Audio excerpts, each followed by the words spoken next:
Добро вечер. Јас сум Васко Ефтов, ова е емисијата во Центар на Канал 5 телевизија. Вие сте на вистинското место, почитувани гледачи, бидејќи вие имате право да знаете вистината. Во наредните две емисии ќе презентираме две телевизиски досија. Вечерва ќе може да погледнете нашето телевизиско досие посветено на работната тема. Кои ќе бидат условите кои Република Бугарија ќе ги постави на Република Македонија за влез во НАТО и во Европската унија, а идниот вторник ќе може да проследите нашето телевизиско досие на тема како се добиват и колку бугарски пасоши се издадени на македонски граѓани.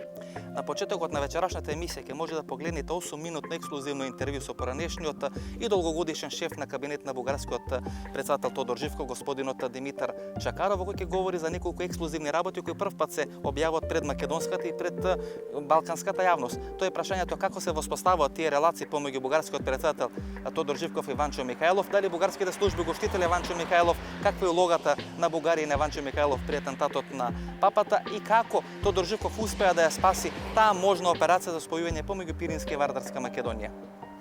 Господине Чакров, дали бугарската држава го помагаше Ванчо Михајлов? Тој во българската историја се ползва симпатиите на голям български патриот. А Тодор Живков што мислеше за Ванчо Михајлов? Како Тодор Живков го гледаше тој Ванчо Михајлов? смеше, че тој е една част достојна од българската историја и че е един български патриот. И Ванчо Михајлов и умре како бугарски патриот. Да, он се чувствуваше цело време. Да, през цялото време се чувствуваше български патриот и антикомунист. Значи меѓу Тодор Живков и Ванчо Михајлов во однос на македонското прашање нема разлика. Да. Значи и едните и другите мисле дека Македонија е одредена географска област која е населена со македонски граѓани од бугарски општ корен, општа етническа група. И денешната бугарска политика е на тие исти стојалишта на кои бе и Тодор Живков и Ванчо Михајлов. Нема некои големи разлики. Нема голяма разлика. Разбира се, уважаваме суверенитета, територијалната граница, постиженията на Македонија, но за съжаление не намерихме капитал политически, интелектуален, да се обединим да направим една общност. Очекувавте 92 година, 91 кога стана Македонија независна држава, дали Бугарија очекуваше дека може да се спои со Македонија? Да. Имаше очаквания, но ние самите разбираме, че и Запад и Истока са подозрителни към една голяма държава от този тип. Првичните контакти на бугарските тајни служби на бугарската држава со Ванчо Михајлов се воспоставуваат во текот на 50-тите години, кога начело на бугарската партија доаѓа Тодор Живков. Меѓутоа многу поинтензивно тие контакти се воспоставуваат во времето на Људмила Живкова, кога е таа задолжена за идеологијата во рамки на бугарската работничка партија.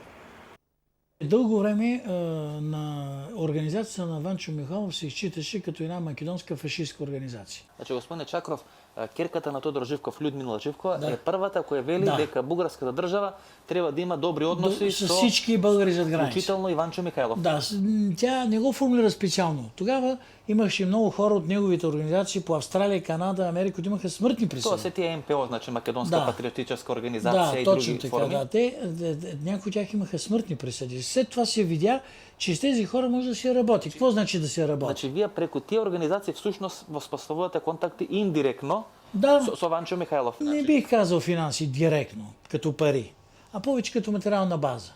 А што направихте со имотот на ВМРО во Бугарија? Што бугарската држава во време на Живков мисля, че го зачувавте, го запазивте? Да, запази се. Че ништо не се распродаде, ништо не. Взеха се устави, инструкции на ВМРО, документи. Мисля, че пишещата машина се взе, знаме се взе и така. Това имаха хора емоционална стоеност. Чакров, би сакал едно прашање постам. Обично бугарската тајна служба важеше за многу силна во рамки на тој источен лагер и вие посебно бевте задолжени за тие односи со азиските, со арапските држави и за разни екзекуции, за разни убиства во интерес на источниот лагер широм Европа. Па дури атентатот врз папата имаше приказни, па после се демантира, па пак се потврдија дека бугарските служби учествува. Дали бугарска држава на тој план соработуваше со Ванчо Михајлов, бидејќи ВМРО сепак важеше за една фашистичка, терористичка организација. Дали користевте услуги на Ванчо Михајлов и на неговите луѓе околу тие атентати? Атентата срещу папата си го направиха кардиналите на Ватикана. Защото Йоан Павел беше много силен, като папа. Той разби масонската ложа на Личо Джели, разби Банко Амброзиано, Роберто Калви се обеси в Австрия, бръкна много дълбоко в тайните на кардиналите и ги сцви, защото папата имаше подкрепата на западните служби, американци и западните служби. Затова нашата информация беше, че папата, поръчката е от кардиналите, които дадоха поръчка на Хомейни, Аятола Хомейни, който това време беше в Париж, за да изглежда атентата на верска основа, на религиозна основа. Значи платиха, дадоха на иранските духовници тогава, които бяха в Париж. Вие ако български служби, значи ако българска държава, ги имахте тия информации. След това имахме вече тази информация. Ги добихте. От кога обвиня дека вие стоите за този атентат. Но по-удобно беше, българи бяха те, които бяха сътрудници на чужди служби. И понеже е минал тук за 23 дни през България и казаха, беше удобен момента, българите го убиха, за да го служат на руснаците. Зато ве прашам, бидејќи бе бугарски граѓани, поминани из Бугарија, во Рим се случува целата работа, тамо долго време живее Иванчо Михайлов. Дали нешто имаше направено меѓу бугарската држава и Иванчо ние Михайлов? Много се пазихме. Поначало голяма силна служба за такива работи беше германската Штази. Господине Чакров, дали воопшто постоја некои обиди, некои подготовки за средба тајна помеѓу Живков и Иванчо Михайлов? Не, по никакъв начин. Не сака ниту едниот, ниту другиот? Нито един, нито другия. А и помагаше ли Иванчо Михайлов на Бугарија со одредени своји активности? Не, никаква активност нямаше. Пак казвам, негови структури, които бяха из света, ние ги помагахме материално. Не сакаше да дојде во Пиринска Македонија уште еднаш пред да умри? Нямаше как да дойде, що щехме да си услужим отношенията с Югославия. Имаше ли сон Тодор Живков да ја приклучи Македонија кон Бугарија? Дали имаше, дали живееше за тој сон? Не, никога. Меѓутоа сите тие прашања, сите тие идеологии во однос на македонското прашање од времето на Живков и денес постојат. И денес многу им е тешко на бугарските политичари да каже дека постои македонски народ, уште потешко да им каже дека постои македонски јазик, па тешко може да се потпишат тие меѓудржавни документи. Значи таа политика од времето на Тодор Живков и денес живее во Бугарија. Иако Бугарија можеби влезе на Европската унија, се уште во калта на политиката во однос на Македонија од времето на Живков. Нашата политика не е била националистична по отношение на Македонија никога. Сега с влизането и вие... Може би асимилаторска. Не е била никога асимилатор, никога не сме имали. Сте сакали 2 милиони луѓе да направите бугари. Не. Значи, обратно, след по времето на Хрушчов, когато се стоплиха отношения с Тито, тогава беше най-голяма заплахата Пиринска Македония. Тито искаше да я отдели от България и да даде Македония. Това беше най-големият страх на Тодор Живков, да не би Кремъл да каже Пиринска Македония до Кюстендил я даваме на Тој некаде после 57-58 година. Да, 57-8 година. Значи Тодор Живков се плашеше дека може Пиринска Македонија да биде приклучена кон Македонија. Да, тогава можеше и Хрушчов това да го направи, за да си стопли отношенията с Тито. Шансите беа големи, значи. Да, много големи бяха шансовете. Тогава Тодор Живков измисли една постановка, че България може да стане 16-та република на Съветския съюз, за да може да спре този процес, да отделят Кремъл, да отдели Пиринския край, да го даде на Македония, като знак за стопляне на отношенията с Йосип Брос Тито. А Тито беше много силен. Бяхме на една крачка. Една крачка беше Кремъл да признае, че това население Пиринския край са македонци и да отдели административно. Нищо не можехме да направим. Ние не можехме на Съветски съюз да се противопоставим. Много слаби бяхме. Едва 1972 година, вече при Брежнев, този въпрос се свали от дневния ред на отношенията между България и Съветския съюз. Значи некаде 15 години постоеше, лебдеше во воздух таа опасност, дека Пиринска Македонија во времето на Хрушчов да може да се приклони кон СФР Југославија. Жив беше много страх и при Брежнев 1971 година една среща в Воден, той плакал. Тодор Живков. Физически, да, не го казвам като поетичен образ, а е плакал. Каде е таа средба? Воден. Воден. Тук долу в северо-источна България има там една резиденция за лов. Значи во ловиштето Воден. Тодор Живков буквално плаче и го моли Брежнев да не се дозволи приклонување на Пиринска Македонија кон Македонија. Да не заемат такава позиция по националния въпрос, че това е част. Друга, че македонци нация, която е различна, трябва да се противопостави на България и така нататък. В 1972 година Брежнев се върна в Москва и каза, по македонския въпрос повече да не се говори. Значи той е после тази средба меѓу Живков и Брежнев во ловиштето във Воден. В такова, да, точно там по времето на лов, една резиденция ловна, тогава се свали въпроса.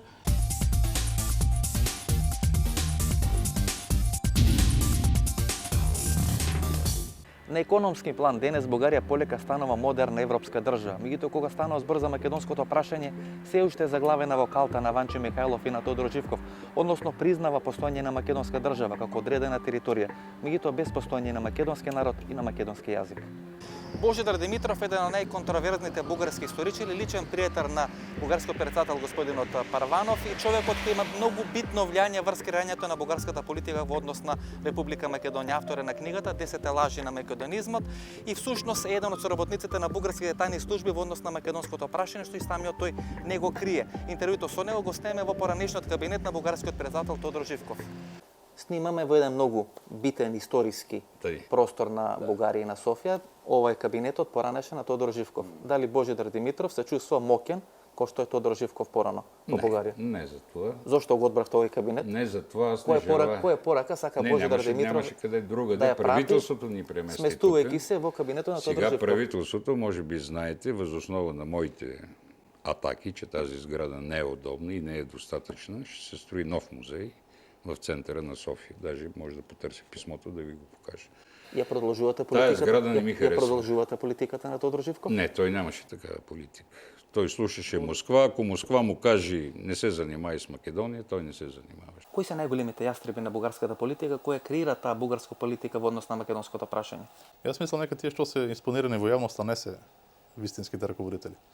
Тоа се само луѓето за кои што треба да го насочуваат јавното мислење. Тука се Каракачанов, Божидар Димитров, самиот Праванов исто. Да. И Но мислам дека позади нив овој трети оддел, ако не се лажам, на шеста служба на Бугарска државна безбедност, кој беше задолжен за борба со македонскиот и турскиот национализам во времето на Тодор Живков. Мислам дека тој никогаш не се расформира. Ние тоа го знаем на наш грб. Државна безбедност во тој округ и во дел од Бугарија на вистина работи против организациите кои што се застапуваат за правата на македонското малцинство во Бугарија. Мисли дека се уште постои тој оддел, се уште функционира? Ако не постои по такво име, сепак постои како структура и како политика. Значи во Бугарија може да се менува све, од општественото уредување до можеби и името на председателот и така натаму, политичките партии, владите, меѓутоа една работа не се менува. Тоа е тој шести оддел, трети оддел во рамки на таа тајна полиција. Политиката не се смени, да. Како се вика одделот не на Република Македонија. Тоа не се смени воопшто. Господине Божидар, за вас се вели дека сте многу влијателен во бугарската политика во однос на креирањето на бугарската политика во однос на Македонија. Дали Божидар Димитров е човекот кој креира бугарската политика кон Македонија? Не е така, защото ако аз правех политиката, тя щеше да бъде далеч по-остра и по-безкомпромисна по отношение на Македонија. Вела дека сте советник на Парванов и дека сте близок пријател и дека имате големо влијание врз него. Вярното е, че съм близък приятел на Парванов, но не и съветник. Той няма нужда от съветник по историческите въпроси, тъй като самият той е квалифициран и то много добър историк. Но естествено не крие, че съм негов приятел, както и приятел с много други български политици от различни партии. Вие сте колеги со Парванов? Да, историци сме. Вие други сте работели за бугарските тајни служби во однос на македонското прашање? Само за една тајна служба за първо главно управление, разузнаването на България. Ако неговото име како агент е и Гоце, то 14... Какво е вашето име, тајно? Аз подписах моите документи с Божидар Димитров. И добро, проявявах чувство за историчност. Господине Божидар Димитров, сите тие тајни служби български да работат само по едно прашање, македонското прашање. Ако толку сте силни, ако толку сте мокни, зарем беше потребно сите тајни служби да работат како дел од бугарската политика во однос на Македонија? Значи, тук много бъркате. България и Македония много бърка, ако мисли, че Македония е на първо място в главата на българските политици. На мен би ми се искало да е така, но не е така. България е заобиколена от Гърция, Турция, те бяха наши противници доскоро. Вие 4 войни изгубивте. Сърбия и по-точно Югославия. 4 войни изгубивте во изминативе 100 години. Прва Балканска война, втора Балканска, прва светска, втора светска. Първа Балканска война спечелихме. Не сте добре подготвени исторически. Първа Балканска война и се за Македонија. И уште памет не ви доѓа, уште имате апетити кон Македонија. Ето отново грешката. Македонците се сметат за центъра на света. Не е така. Красимир Каракачанов е лидер и председател долгогодишен на бугарското ВМРО, кој се смета за наследник на партијата на Тодор Александров и Иванчо Михайлов. Всушност и интервјуто со господинот Каракачанов го снеме во стариот кабинет на Тодор Александров. Тој е еден од соработниците на бугарските тајни служби со кодното име Иван, односно е соработник по однос на македонското прашање. Господине Красимир, како сакате повеќе да ви се обраќам? Со Красимир или со Иван? Красимир, разбира се. Иван ви е Иван Михайлов. Не, Иван ви е тајното име со кој бугарските тајни служби ве контролираат, веројатно. Не, бугарските тајни служби не могат да ме контролираат, защото ВМРО не може да се контролира од никој. Меѓутоа сте биле агент на бугарските служби. Секи треба да работи за својата држава. И не ви е срам да сидите во зградата кај што биле Александров, Ванчо Михајлов, од кои се треселе бугарските влади и вие на крај сте работеле за бугарските тајни служби, а ја представувате континуитетот на ВМРО. Иван Михайлов и Тодор Александров също са работили за българската кауза. Не меѓутоа не за бугарските служби. Българската кауза и българската държава са били едно и също.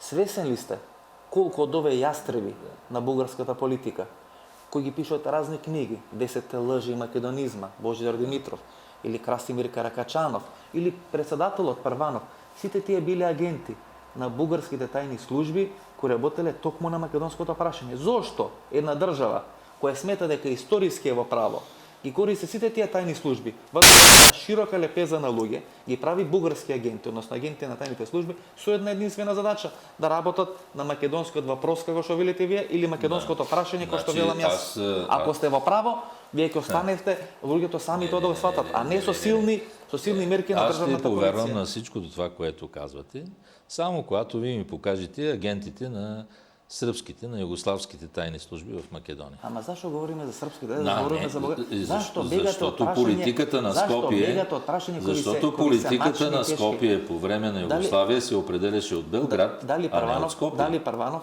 е соработник на бугарските тајни служби во однос на македонското прашање? Дали Каракачанов, дали Божидар Димитров, дали Красимир Узунов од агенцијата Фокус? Сите се тие соработници на бугарските служби, вие знаете многу добро. Това са хора, които се занимавали с история, като учени. И естествено от тяхната работа са ползвали и службите за сигурност. Това е съвсем нормално. Това е в целия свят. Вие нима нямате разузнаване и служби на сигурност. Сигурно имате. И за кого те са работили според вас в Скопие? Мигър са работили за политиката на София, работили са за политиката на Белград. Красимир Узунов беше еден од поранешните шефови на бугарското воено разузнавање, денес е собственик на агенцијата Фокус, која е многу влијателна во Бугарија и која важи за многу блиска до исто така бугарската војска и бугарското воено разузнавање. Со еден збор станува збор за човек кој знае многу работи во Бугарија, многу работи кои се случуваат на Балканот. Господин Узунов, какви се проценките на бугарското воено разузнавање? Дали ќе опстани Македонија? Че не е въпроса към мене. Трябва да бъде зададен към военното разузнаване. Не мога да вие имате близки врски, викат со военното разузнавање на Бугарија. Зависи кой го вика. Па многу што ве знаат и што ве познават. Многу ваши пријатели во Софија. В София? Да. С военното разузнаване? Да. Сте работели ли во военното разузнавање? Значи аз съм завършил военно училище, за да спрем с тия слухове и неща. А сте работели ли во военното разузнавање? Президента Желев разговаря с мен и аз се върнах за началник на управление информация. Во изминатите 15 на дена неголемата бугарска новинска агенција Фокус прави две интервјуа. Првото интервју со поранешниот бугарски амбасадор во Македонија Александар Јорданов, кој бара од Македонија да го смени своето уставно име, и второто интервју со еден од најблиските соработници на бугарскиот председател господинот Парванов, тој е Божидар Димитров, кој бара да се отвори тој процес на ребулгаризација во Република Македонија. На тој начин всушност бугарската држава го стега своето менге име околу Република Македонија и ствара одредена антимакедонска кампања. Господине Божидар, зашто ги сметате вие македонците? Што се за вас македонците? Македонците са население на Вардарска Македония днес. Дали се македонци, според вас? Естествено не. Што се? Те са от български происход, а какви са, това е вече право на всеки от тях да реши какъв. Кога българите, како што велите вие, стана македонци? Българите станаха след 1944 година. Значи со еден акт на Коминтерната, како што велите? Един акт на Коминтерна от 1934 година. Може ли едно прашање тука да ја постам? Ако со еден акт на Коминтерната бугарите станале македонци, тоа говори многу лошо за вас. Тоа значи дека сте вие еден пластелин народ кој со еден акт на Коминтерната може да стане било што. Дали тоа значи дека со еден акт сега на Европейскиот сојуз, како што вие велите, односно на Европейската унија или на НАТО, може бугарите да станат роми или може бугарите да станат турци? В 1944 година, когато югославското правителство, начало с Тито вече, реши, че има македонци, тази теза беше прокарана с жесток кървав терор. Всички несъгласни биваха или убивани, или изпращани в лагерите, които ние много добре знаем. Идризово, Голи оток и така нататък. Господине Божидар Димитров, значи аз съм от Костурско-Егейска Македонија. Така. Дедо ми Пандо Ефтов е роден 1911 година и беше македонец. Татко му Стојче, значи мојот прадедо, е роден 1875 година и той беше македонец. Значи, то нема връзка со Коминтерната. Ето Значи, сега, Коминтерната ето вашата грешка. Ето 1934 вашата година. грешка. Значи, аз дојгам тука во Софија Да. и во лице ви кажам, господин Божидар Димитров, може да се чувствувате како сакате. Да, сега може да да се има изроди во Македонија кои се чувствуваат како бугари. Меѓутоа, верујте, дека преку 90% од луѓето, ако не и 99% во Македонија се чувстват македонци Прекрасно. и немаат никаква врска со бугарите. И тоа ви го кажам директно. А вие можете да ми Аз кажувате, веднага ви казвам можете да ми вашата кажувате грешка. Веднага ви казвам какви вашата. приказни сакате. С какво се спекулира? Спекулира се с едно нещо. Хората в България, в българската общност, така са се наричали в миналото. Македонец, тракиец, добруджанец. В това те са влагали понятието, географското понятие, т.е. българин, живееш в Тракия, Македония. Не случайно дядо ви си е казвал Ефтов. Защо не се казва Ефтовски?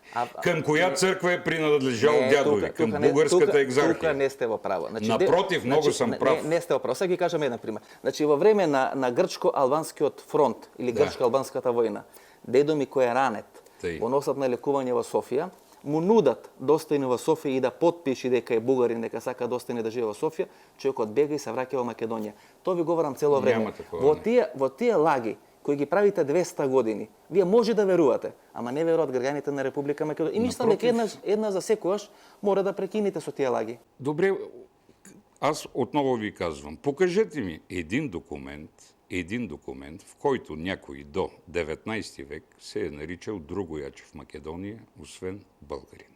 Господин Стојков, 50 години тука во Бугарија, за вас македонците велат дека сте творба на Коминтерната. И дека на тој попис, таа 57-58 година, луѓето на сила се пишувани македонци. Дали вие се чувствувате дека сте чеда на Коминтерната? Тврдат не само дека сме на Коминтерната, туку и на србите. Не, сигурно дека не се чувствуваме така. Тоа е и историски погледно тоа е лага, меѓутоа и ништо да не знаев за историјата. Од баба ми знам дека ние сме македонци уште од крај време. Тоа е многу пред Коминтерната. Вие учествувате на сите тие телевизиски дебати со Каракашанов и со Божидар Димитров и на оно просто прашање кој ќе го постат, кажете ми еден македонски револуционер кој не е пишан ко бугарин, што им одговарате? Сега зависи кој го пишал. Знаеме дека имаше бугарска држава и немаше македонска, но знаеме дека тие се борат за македонска држава. А од друга страна би можел да ги прашам колку бугарски преродбенци сами да се пишува грци пред да станат бугарски преродбенци. Господине Карагашанов, ја мислам дека вие сте еден чистокрвен македонец кој толку силно сака да се прикаже дека е голем бугарин. Вие нали знаете, че цяла Македония започва от Охридското езеро и свършва на Черно море. От тази гледна точка всички сме големи македонци. Ја дури мислам дека она што важи за еничарите, дека на крајот еничарите се најсилни турци, важи за Каракашанов кој е голем сепак од Македонија. Вие сте од егейските села во Македонија и сега сакате пред бугарската јавност да се прикажете како голем бугарин.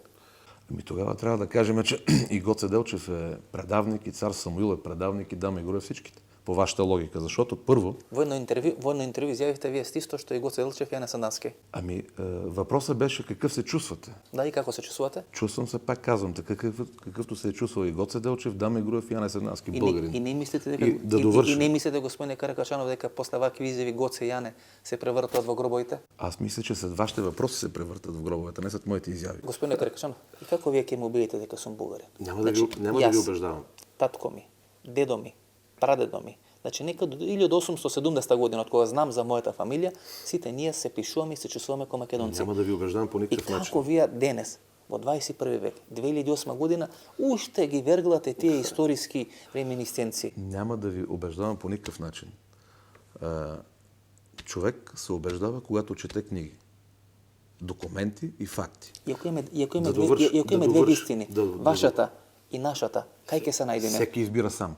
Всеки избира сам своята истина. Но пред народа в Македония има един избор, който той един ден ще го направи. Дали да бъде част от една история, към която принадлежат цар Самуил, Гоце Делчев, Даме Груев, Тодор Александров, Григор Парличев и всичките преродбеници в Македония, които са казали, че са българи, или да принадлежи към историята на Македония, която е наложена след 1944 година с насилие. Историята на Коминтерна, на Лазо Колишевски, на Лазо Мойсов. Господине Каракашанов, рековте ќе направите партија во Македонија. Ще направим тогава, когато преценим, че е необходимо. Зошто не направихте партија? Вие бевте во некој турнеја лани во Македонија? Аз не лани, хода всяка година в Македония, когато поискам и ще направим партия в Македония тогава, когато има нужда. Се изплашите ли дека От какво? тия ваши бугарски деи не наоѓаат на прием към македонските граѓани? Ами ако отиде човек в Агенцията за българите в чужбина и види колко поднесени молби за българско държавенство има, ще види, че не са малко хората, които се смятат за българи. Ви повикувам, имате камерата, дојте во Македонија, направите партија и да видиме колку луѓе ќе гласат. Ако 5000 луѓе гласат за вас, јас себе јавно изјавам дека ќе се откажем од новинарската професија. А ще откажете ли наистина? Да, еве дојдете, имајте храброст, стегните 5000, зави. се към камерата. Да, еве ова е камера 5000 гледам. Ако 5000 5000 луѓе во Македонија гласат за вас ко бугарска партија, јас ќе се откажам од новинарската професија. Спокойно може да отидеш и се откажеш от новинарската професия. Направете партија. Не, пък казвам ти, може да се Слободно откажеш. направете партија. Искам да ти кажа, че спокойно може да се откажеш. Много повече от 5000 души гласа за такава партия. Колку според вас има бугари во Република Македонија? Колко българи в Република? В Република Македония има много българи. Колку? Не знам, това вие трябва да кажете. Не, пошто вие велите дека Не, има аз- многу ние- бугари, ние- да прашам колку бугари има. Трябва Зошто еднаш не направите на партија? Не, вие... Која ќе излезе на Значи, избори? не, доколко... И ако гласат народот за таа бугарска партија, јас ќе ви речам О. господин Јорданов, ви симнам капа, јас сум бил во заблуда, вие сте биле во право. Македонците имат Не, бугарски корен ама и јас навистина българите в Македонија не јавно са ќе се извинам малцинство. на сите. Ма българите не са А што малцинство като албанците в А што се во Македония. Македонија бугарите? Те са част от историята, общата ни история, аз ви казах. Колку луѓе се Значи, колку луѓе ние на не пописите, можем, колку ако- луѓе на пописите се пишат бугари, еве. Кој им пречи денес 15 години по паѓање на комунизм, односно 17 години, бугарите во Македонија се пишат ко бугари. Кој им пречи? Кој им забранува? Трябва да сложите, в когато правите пописът, да Значи, сложите ние никога- една графа Значи, българи, а вие никога не слагате. Има останати. Секој што сака да се запише. В останати ќе не се- сме. ќе се запише. Българите никога не са в останати. Сложете една графа, когато правите пописът българи Колко и на- тогава ќе се види. Вие знаете, колку Не, на не. последниот попис имаше бугари во Македонија? Колко българи? Не повеќе од 2000. Не. И како говорите денес Не, това е- дека има македонски, Не. дека има македонскиот народ бугарски? Но това е корен, в- кога това ни е в 2000 групата други. Кога ни 2000 бугари, кога ни 2000 бугари не се пишат во Македонија, ќе се бугарски. Когато ставите вие такава графа в И сите овие тогава ще и се сите види. овие тешки историски филозофии ви паѓаат во вода пред простиот факт. Македонскиот народ се чувствува како македонски народ. Да, няма проблем. И доста, Но неговата история е българска. И доста го терате Но неговата да се история е чувствува- българска. Да се чувства дека има бугарски корени. Тоа не е така. Но неговата история на македонският народ е българска. Вие го мислите тоа. Да. Ја ви велам. Видите маш, направете партија во Македонија, да видиме колку луѓе ќе гласат за таа партија. грешка. Това би било грешка. Тоа што вие не го правите во Бугарија, Не. забранувајќи Ома Илин да се формира како партија, ви велам, ние слободно ќе ви дозволиме Македонија, бидејќи сме подемократски од вас, бојрум направете партија. Не сакаме. Зошто бугарска држава не сака да ја признае Ома Илин ден? Мислам дека постои страв. Постои страв дека ако се дозволи една партија, која што макар да не е етничка, сепак се бори за правото на македонците во Бугарија и во тоа е единствена партија во целата земја, ќе се дозволи еден тивок референдум да се направи, кога луѓето ќе им падне стравот и во едно учество на избори, тие ќе може слободно да гласат. Зошто бугарска држава толку инсистира на нерегистрирање на Омо Илин ден? Во што е проблемот? Јас навистина не гледам проблем. Еве, јас сум граѓанин на Република Македонија и мене воопшто не би ми било проблем ако луѓе кои живеат во Скопје или во Македонија или во Струмица сакаат да регистрираат бугарска партија. Да. Јас сметам дека тоа е основата на демократијата.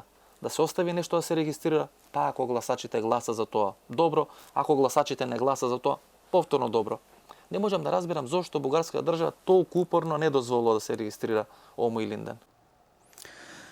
Ами защото те тръгват от положението, че ако Омо Илинден се атестира и тя така се представя като партия на македонското малцинство в България, позицията тук официална е, че няма македонско малцинство. И бидейки Вижте нема. парадокса какъв е. Даже и организации неправителствени.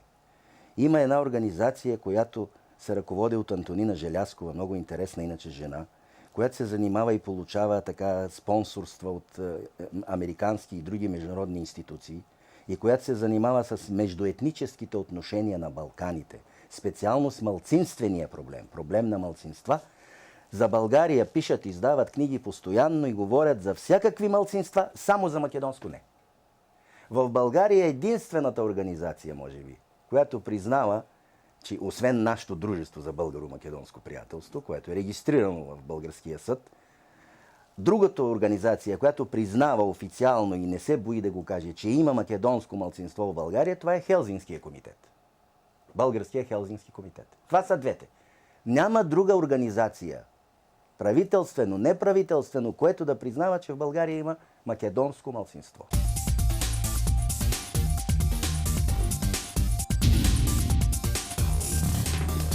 Тешки се тие фрустрации кои постојат помеѓу Република Македонија и Република Бугарија.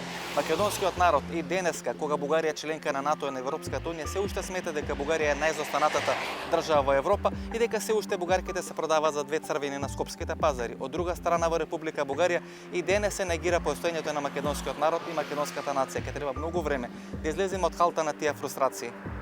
Кој е светецот позади вас? Свети Климент Охридски. Македонец?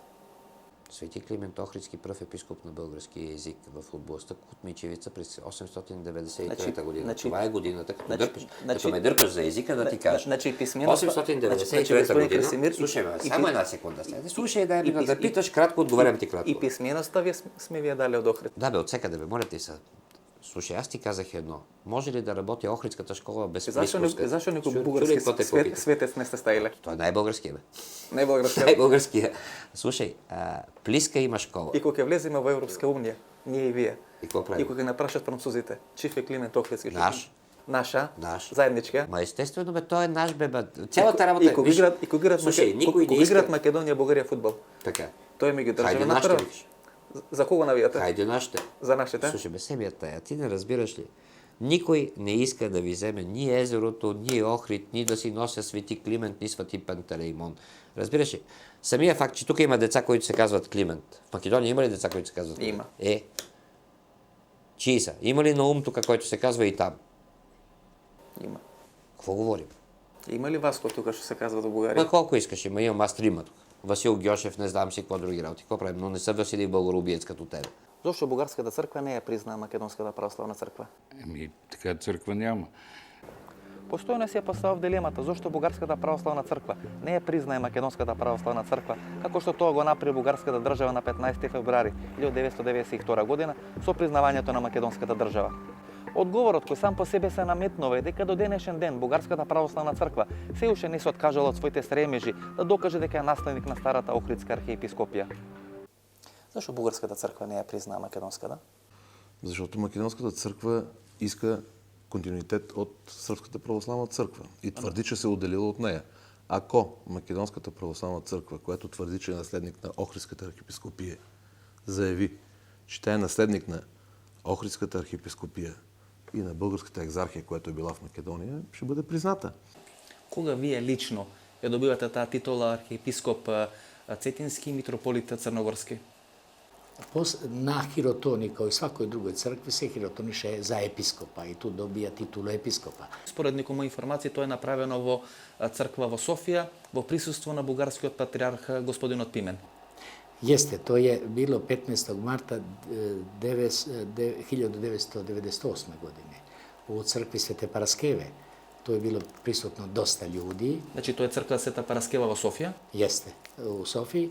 И господине Каракашанов, го хиротонисувате црногорскиот митрополит Михајла тука во Софија и велите дека бугарите и македонците се исти и тоа го зборите 15, 20, 50 или 100 години, помагате на црногорската црква, не помагате на македонската. Църна гора се отдели преди една година. Те пожелаха да бъдат отделна държава. Иначе църногорците и сърбите са също като македонците и българите, няма разлика.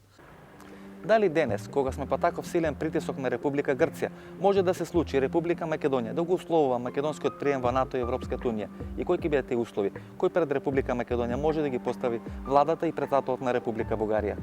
При тоа не треба да се заборави фактот дека и самата Бугарија при приемот во НАТО и во Европската унија всушност мораше да голтни голема кнедла и на одреден индиректен начин да го признае постоењето на македонскиот јазик. Денес бугарската политика вели Македонија не може безусловно да влезе во Европската унија. Не може, разбира се. Кои услови Бугарија ќе ги постави на Македонија? Дали ќе следите грчката политика? Дали може да се случи Македонија да добие услови од страна на официјална Софија, како што добија од страна на Грција? Те ги добила вече, те Кои вече тие и са заявени. Условията са. Няма да посягате на българското културно-историческо наследство и на българската история. Па ние тоа И не го второ, правиме. правите Обратно, вие го правите однос на Македонија. Не. Викате Охрид е бугарски, не знам Свети Јоаким Осоговски е бугарски, сите се бугарски. Такъв.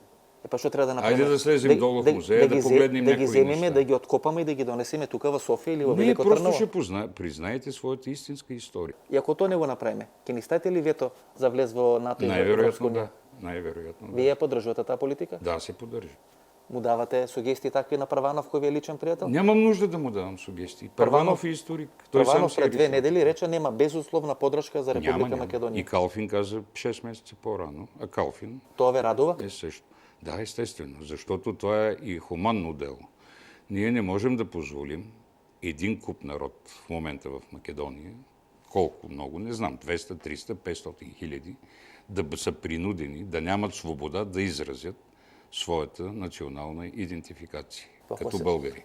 Защото аз срещам много хора, които Ако се сите казват... македонци бугари, зашо велите дека има 200 или луѓе што не може да се кажат? Тога сите треба да се кажат, нели? Не знам, не е така. Не е така. Гледайте, как разсъждават тоталитарно. Ќе биде ли Македонија оценувана од бугарската влада? Го слушам Калфин, го слушам Първанов, кој вела дека да, поддршката за влез во НАТО и Европска унија Македонија ќе има од Бугарија, меѓутоа нема да биде безусловна. Кои се условите кои Бугарија ќе ги постави на Македонија за да добие нивната поддршка? Условието е едно и единствено. Да спре фалшификацията на историята. Е за това, за което си говориме. Защото когато в учебниците по история в Македония Добре, пишеш, не да довърша, нали ме питате кои са условията? Да довърша. Когато пишеш, че цар Самуил е македонски цар, а самия той се е наричал български цар и целият свят го е наричал цар на българите, показах ви преди малко картата, в която пише Василий II българоубиец и Самуил цар на българите, карта френска от 12 век. Вие значи Кованчо Михайлов. Значи вие велите постои територија Македонија која е населена со народи кои имаат матични држави во соседството. Значи во Македонија нема македонци, тука има македонци со бугарски корени, има албанци кои имаат албанска држава, може има срби, може има нешто грци. Значи тоа е тезата на Михајлов од пред 100 години. И вие уште живеете во таа теза и во тоа време. Но това не е теза, това е научна истина. Значи в Македония има писмени доказателства, това е жива история.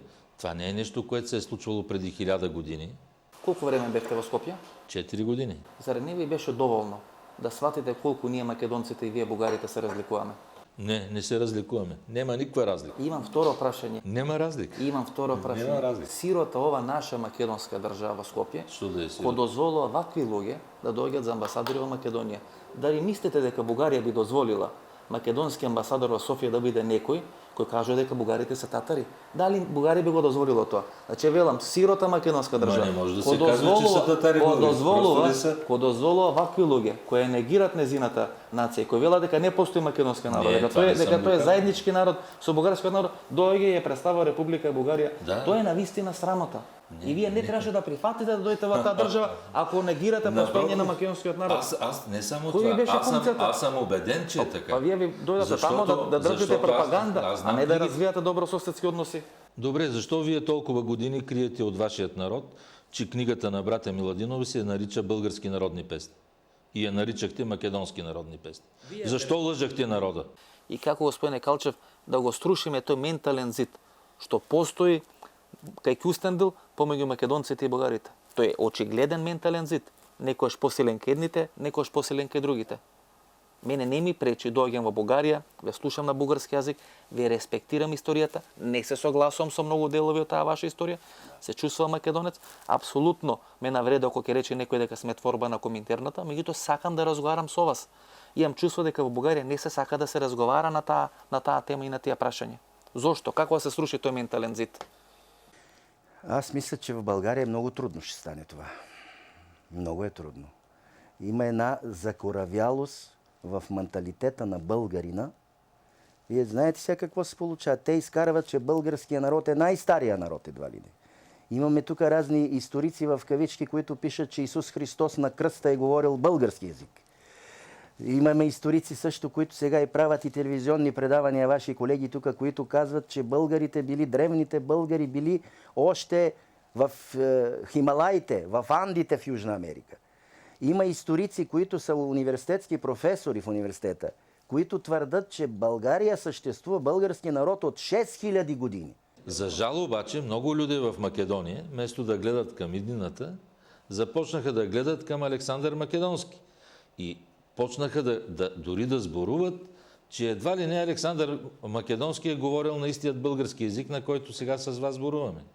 Господин Йорданов, Се разбира, че Александър Македонски не е сборувал днешния език в Скопие и днешния език в София. Ние в моментот говориме, зборуваме на македонски язик во Шкефтов и Александър Йорданов на бугарски язик. И се разбираме. И аз мислам, кога бевте во Скопие, кога ги читавте тия вестници во Скопие, утрински вестник, дневник, вечер, на кој език ги читавте? Ги читавте на македонски. И не ви беше тешко да ги читате на македонски, ви е тешко да признаете дека постои македонски язик. Държавите ни признават езици. Господин Божидар, на кој язик ние денес говориме? Јас на македонски, вие на бугарски?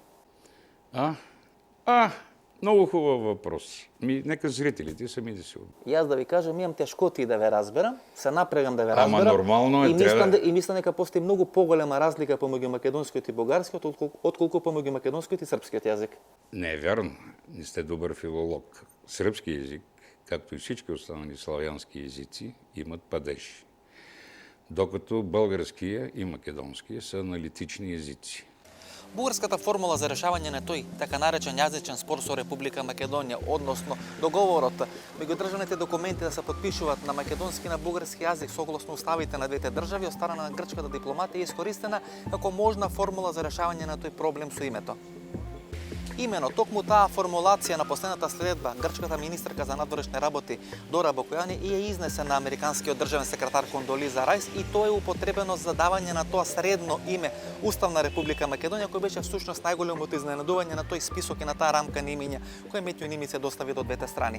Всушност тоа беше направено од најмалку две причини. Како прво, тој јазичен спор помеѓу Македонија и Бугарија е решен од 1999 година во времето на Љупчо Ѓоргиевски и Иван Костов, кога министер во владата на Љупчо Ѓоргиевски е сегашниот македонски премиер Никола Груевски, а од друга страна министер за образование Димитар Димитров, односно таткото на денешниот македонски преговарач за името господинот Никола Димитров.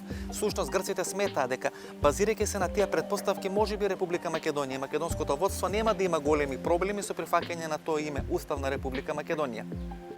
Всушност на тој начин, на таа последна средба на Бакојани и Кондолиза Рајс, тоа име Уставна Република Македонија се наоѓа на таа рамка на Метјо Нимиц. Се до тогаш американците многу повеќе го преферира името Прва Република Македонија или Република Македонија напишана на латинични букви, односно другите 4 имиња Нова Република Македонија, Горна Република Македонија кои се прифатливи за грците и Демократска Република Македонија и Независна Република Македонија кои се прифатливи за Република Македонија. Велам, во последен момент на таа последна средба на Бакојани и Кондолиза Рајс минатата недела, тоа име Уставна Република Македонија се наоѓа на таа рамка.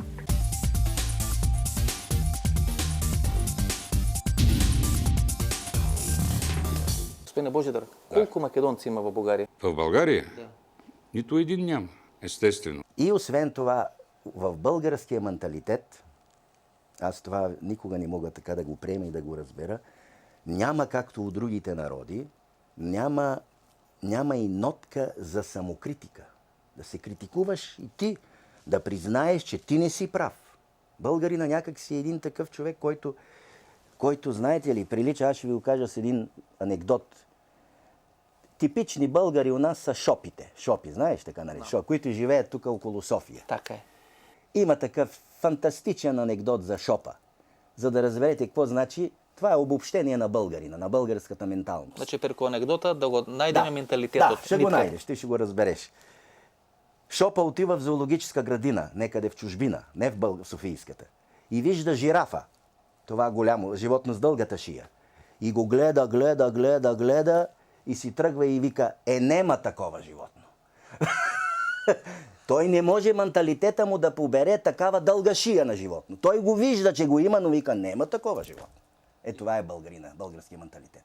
Значи, тоа е менталитет и во однос на македонците. Не гледа дека постоиме, ама вика две нема. Да, точно така. Точно така. Не гледа, че имате история, че имате разлика, че имате култура.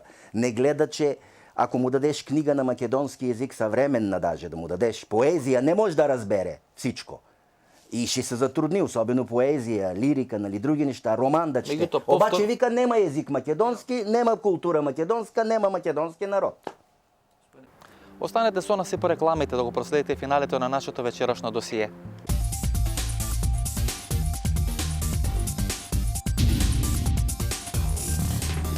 Денес е веќе очигледно дека Република Бугарија ќе следи Република Грција и до македонското раководство ќе испорача список со услови кои треба да бидат исполнети ако сака Македонија да ја добие бугарската подршка за членство во НАТО и во Европската унија. Поранешниот бугарски амбасадор во Скопје Александар Јорданов испрати порака преку агенцијата Фокус пред 2 недели дека Македонија треба да го смени својот уставно име и да се нарекува Нова Република Македонија. Ако грците ја условуваат Македонија со промена на името како влез во НАТО и Европската унија, со што ќе условуваат бугарите Македонија? Со признање дека нашиот корен е бугарски? Тоа ли е условот кој Парванов и Калфин ќе му го постават на Црвенковски и на Груевски? Ние сакаме за да добијат бугарска просто подршка? да не се пише срещу България в Македонија. Ако нашата партия дойде на власт, ние тези условия ще ги поставим. Кои условия? Не може да унищожавате историческите факти. Историческите факти трябва да останат такива каквито са.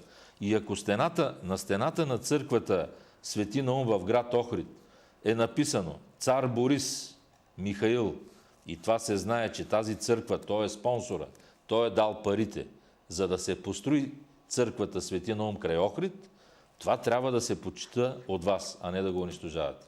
Защото люди, които унищожават история, поемат голям грях. Така ги доживате македонците?